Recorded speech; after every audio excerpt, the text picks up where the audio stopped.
This is the Provoked Prawn, and this is the Logitech G Pro X to Lightspeed. This is a fantastic upgrade to the original Logitech G Pro X, and here I'm going to talk to you about the various things that make it interesting, my experiences with it, what it's like to use, the highlights and lowlights, and more. I'm also going to do a mic test at the end of the video, so stick around for that, and talk about the various things of interest. Now, as you'll see, a very stylish looking headset with some really nice highlights immediately straight out of the box. You'll see that it has, for example, 2 lots of ear cushions. There's also a changed headband design with a new pivot system in there to make it even more comfortable and adjustable. And it has a lot of style going on too. Now, there are a number of interesting changes in this headset because it's not only a wireless headset, but it also supports Bluetooth, but also more connectivity than that as well. So I want to show you what's included in the box and talk about the various things that you can do with it and what the experience is like gaming, listen to music and other things. So here you can see the official packaging. Just bear in mind, obviously, that this is the Pro X2 version. So take care when purchasing that you don't purchase the original one because this is different and there are a number of significant changes to it that make it appealing. I've done a video separately on the differences between the new headset and the original. So if you think about upgrading, be sure to check out that video to find out more. But here you can see some of the things included in the box. You have a little carry case. You have the headset itself, 2 different cables, USB-C and 3.5mm, and the additional ear cushions, as well as a removable microphone, and the USB dongle for the Lightspeed wireless connection. The headset itself is really stylish, as you can see, with these very nice G logos on the side, and then large memory foam cushioned ear cups, which are faux leather as standard. There's some interesting highlights there as well, though, and you can remove those, as I'll show you in a second. It also twists in nicely now, so you can adjust the headband so the ear cushions will sit flat, so you can put them on your desk, for example, or on your shoulders if you like to position that way. And you can see that you've got various things of interest here. Now, it's worth noting quickly that battery life on this wireless headset is said to be around 50 hours. Some have reported as much as 100 hours of battery life out of this, and I certainly have found that it's lasted and lasted and lasted. So it's really good in terms of the battery life, significantly more so than the original, which only had about 25 hours of battery life. So a big change there. You'll see that the headset has a nicely extendable headband with an aluminium design to it. Nice, solid and durable build quality there, or at least that's what it seems initially.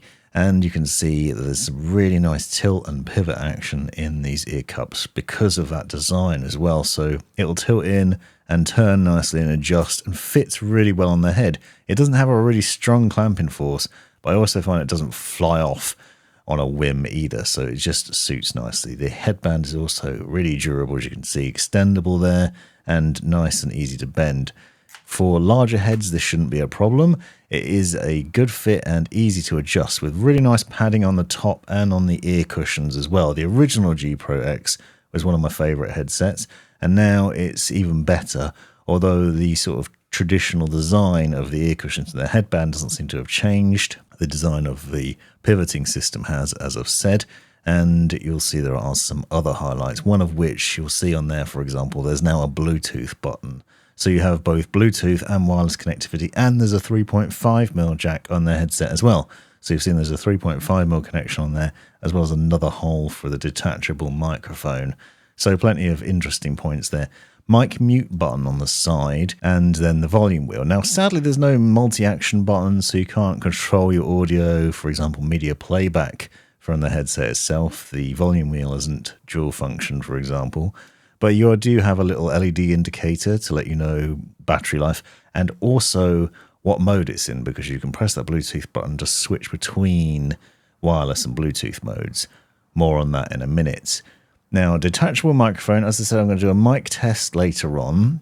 This is a decent sounding microphone. Not the best ever, but not the worst either. Pretty good.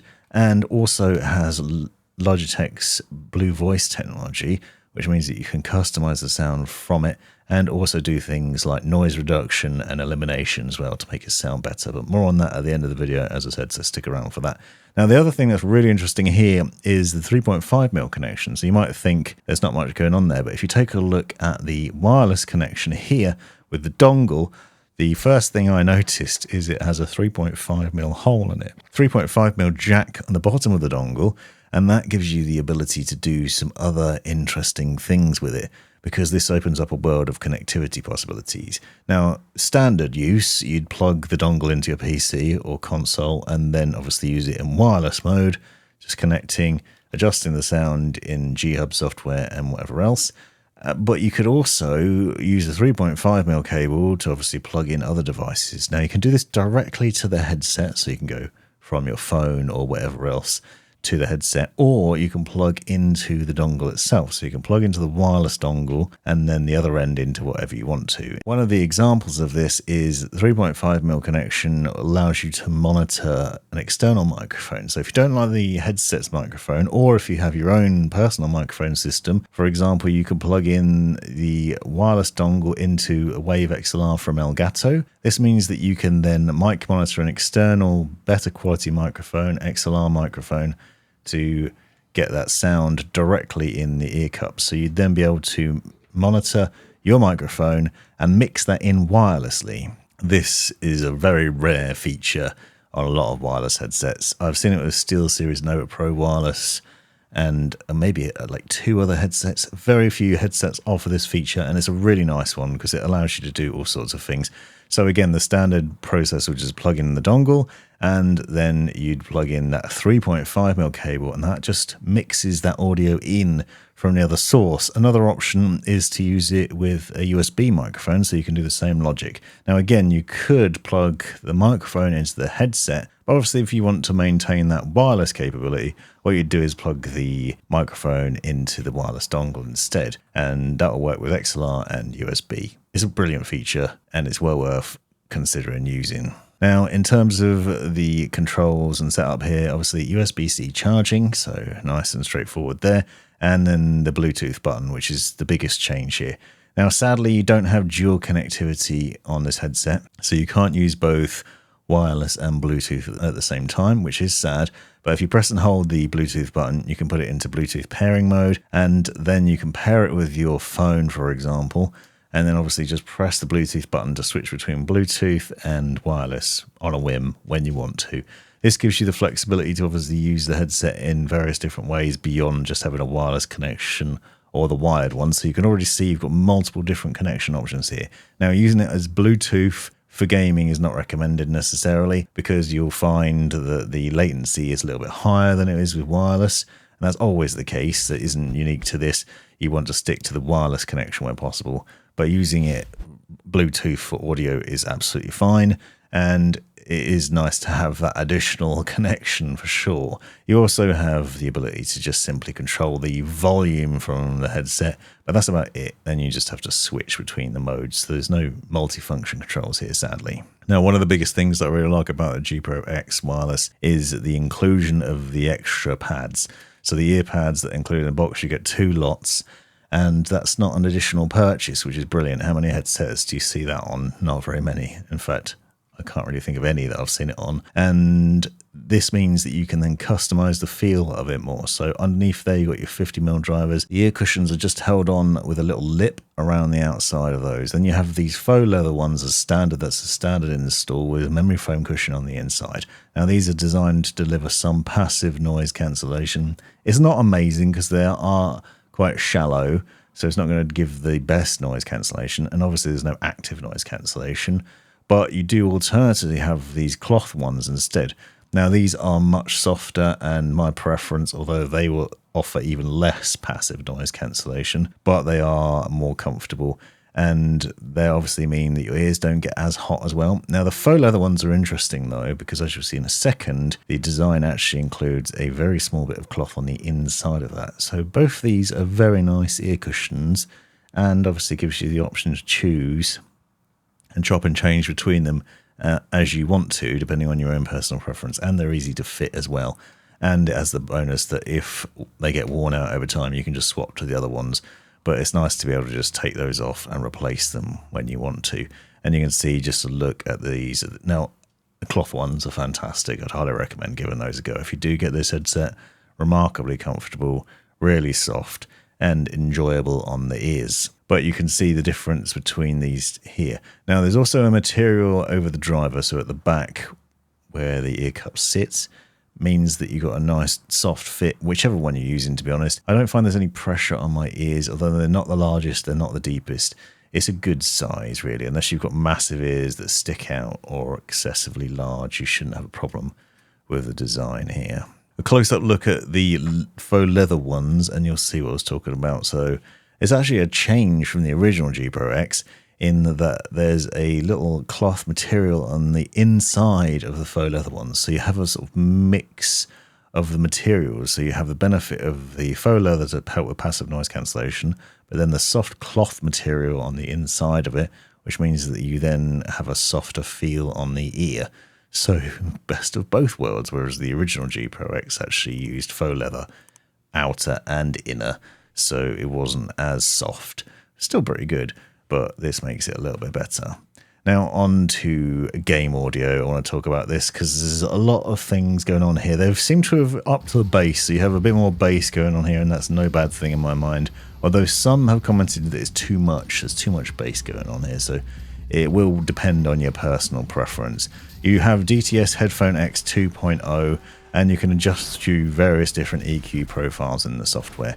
Now, the virtual surround sound that you can turn on with DTS, basically I found it was great for shooters and other games like that, but I found that it muddied the sound of racing games and, more importantly, music. If you're listening to music and you've got DTS turned on, what I found is the bass is too much there, and it actually ruins the vocals a little bit. So something to keep in mind if you are doing that. I found basically I was switch between the flat profile for just listening to music and then using the surround sound mode for gaming purposes. But again, personal preference there. There's also various other EQ profiles that you can go between for different styles of game. You have a mobile one, for example, and there's a bass boost, which is really not necessary, and various different other settings that you can get access to in Logitech's G Hub. And I'll show you a bit of that later on because you can also save them to the headset and then carry on using it. But what I found is a variety of different games, all sounded great. It was really comfortable, easy to wear for hours, great gaming sessions, no complaints at all with that. The overall design of this headset is pretty fantastic, and as you already heard, basically I really like this one. It's a really good one for a number of different reasons. Comfort, for example, is superb. You can see the fit of how it sits on a headphone stand here as an example, and obviously I've already mentioned how comfortable the ear cushions are, but the headband is nice and extendable, and I feel like this will suit most heads. It's also fairly lightweight and gives good padding on the top of the head as well, so I don't feel like there's any sort of complaints in terms of wearing it for a long time. Obviously also no RGB lighting or anything like that, and it's kind of stylish. And because it has both Bluetooth and 3.5mm connection, it means you could just use it out of the house. So take that microphone off and then you can go out and about with it and you won't be an obvious gamer on the go. So that's pretty nice. And I really like the style of these ones. I like the original G Pro X. There's ever so slight change in that outer G logo, but there's no problems there in terms of the overall style. You can see the fit now on my head and what that looks like, and the adjustment just means that it swivels nicely. It's not super strong or super tight in the clamping force. I think it's just right balance for me, but again, that's a really personal preference. So now I want to dive into the mic test and then show you what you can do in G Hub in terms of customizing the sound.